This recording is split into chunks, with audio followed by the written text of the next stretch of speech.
267 ka-hektarya sa umahan sa Tibuok, Region 7 naapektuhan sa El Niño. Lakip ng Lalawigan sa Sugbo nga gipaubos na sa state of calamity gumikan sa Huaw. Ano ang report? Giaprobahan na sa Cebu Provincial Government ang pagpaubos sa Lalawigan sa Sugbo sa state of calamity. Subay nini ang Provincial Disaster Risk Reduction and Management Office mihanay na sa ilang mga lakang aron maabagan ang kalungsuran nga naapektuhan sa El Niño. Una nang ibutyag sa PDRRMO nga mokapina sa 1.2 milyon ka pesos ang danyos sa panginabuhian sa katawhan Mugna sa Huaw. 20 ngadto sa 25 milyones ka pesos gikan sa Quick Response Fund ang gamiton alang sa mitigation program nga ipatuman. Samtang sa kinatibuk ang Central Visayas, 267 hektarya na kaumahan ang naapektuhan sa El Niño.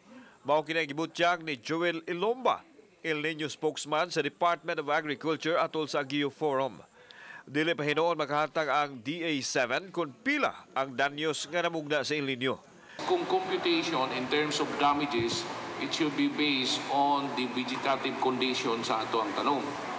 Kung hapit na sa harbisa, murag mas taas-taas siya og damage, no? Pero katong newly planted sad, mas lisir sa dangihang damage sa computation. Samtang giawhag sa Department of Agriculture ang mga LGU agriculturist sa pagmonitor sa kahimtang sa mga pananom o ang epekto sa nasinating Huaw karon. Adunay 35 milyones ka pesos nga pundo ang Department of Agriculture alang sa El Niño Mitigation Program, diin 2.5 milyones ka pesos nini sa cloud seeding. I-closely monitor, evaluate ang ilang area.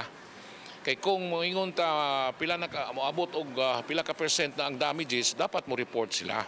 Mo gid among gipangayo nila. Kauban si John Solon, ako si Alan Domingo. Balitang Bisdak.